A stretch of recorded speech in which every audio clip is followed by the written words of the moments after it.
179 दुकानें मंजूर शुदा नक्शे से ज़ायद तामीर हुई और SBCA की इस रिपोर्ट में ये भी कहा गया है कि गुल प्लाजा में राहदारी और बाहर निकलने की जगहों पर दुकानें बनाई गई थीं। अपने नाजरीन को अहम खबर से आगाह कर रहे हैं। गुल प्लाजा का कॉम्प्लेक्स प्लान और तामीराती तफसीलात सामने आ गई हैं। मजीद क्या तफसीलात हैं बताने के लिए अली मेहदी हमारे साथ मौजूद हैं। अली मेहदी, बताइएगा इस इमारत की तामीर, इसके नक्शे और किस कैटेगरी में इसको रखा गया था, क्या तफसीलात शेयर की गई हैं SBCA की जानिब से?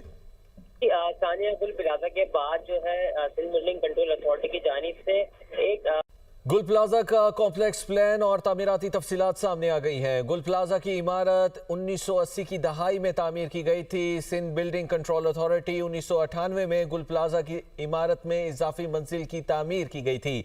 SBCA के मुताबिक पार्किंग एरिया में दुकानें बनी और छत को पार्किंग में बदला गया। SBCA के मुताबिक नक्शे के मुताबिक गुल प्लाजा में बेसमेंट समेत 3 मंजिलों की इजाजत थी।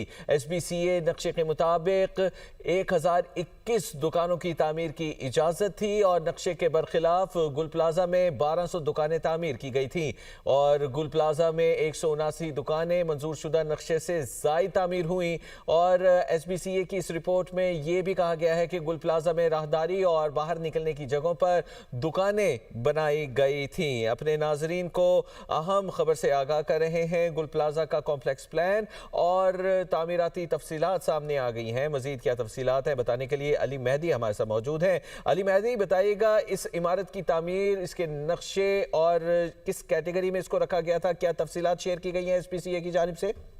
सानिया, गुल प्लाजा के बाद जो है सिंध बिल्डिंग कंट्रोल अथॉरिटी की जानिब से एक गुल प्लाजा का कॉम्प्लेक्स प्लान और तामीराती तफसीलात सामने आ गई हैं। गुल प्लाजा की इमारत 1980 की दहाई